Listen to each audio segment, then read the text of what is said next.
সবাই কেমন আছো?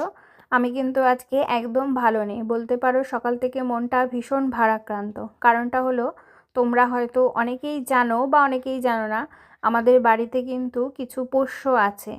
তা গত 2 বছর ধরে আমাদের বাড়িতে লালিত পালিত, মানে আমার কাছে লালিত পালিত, যাকে আমি ভালোবেসে বান্টু নামে ডাকি, তা সেই বান্টু 2 দিন ধরে অসুস্থ থাকার পর আজকে মারা গেছে।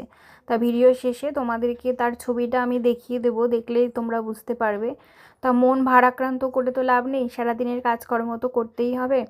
তাই পরপর টিউশন পড়িয়ে আসার পর মাথাটা ভীষণ ধরেছিল। বাড়িতে এসে দেখি বাবাও চলে এসেছে। তা ভালোই হলো, ওই জন্য 2 কাপ ব্ল্যাক কফি বানিয়ে নিয়ে বাবা আর আমি মিলে খেয়ে নিয়ে ওদিকে শুরু হয়ে গেলাম রাতের খাবার বানানোর জন্য। ওদিকে তার মাঝখানে দেখো ড্রেসিং টেবিলের সামনে দাঁড়িয়ে আমি কিন্তু একটু স্টাইলও মেরে নিলাম। যতই মন খারাপ থাক আর যাই থাক না কেন, সারা দিনের মাঝে কতবার যে আমি নিজেকে ড্রেসিং টেবিলের সামনে গিয়ে দেখি আর কি দেখি সেটা কিন্তু আমি বলতে পারবো না। তবে ওই ভালো লাগার জায়গা হচ্ছে সারাদিন নিজেকে দেখা। মাঝে মধ্যে মনে হয় কি জানো তো, আমি যেদিন মারা যাব সেদিনকে মনে হয় নিজেকে একবার ওই দেখে নিয়ে ড্রেসিং টেবিলের সামনে, তারপরে মনে হয় মারা যাব।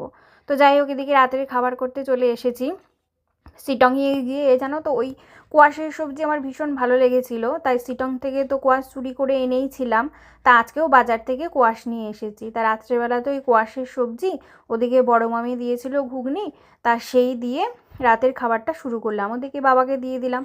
বাবা আবার দেখো এদিকে আমাকে অর্ডার দিয়ে দিল যে কালকে সকালবেলা আমাকে কি কি কাজ করতে হবে।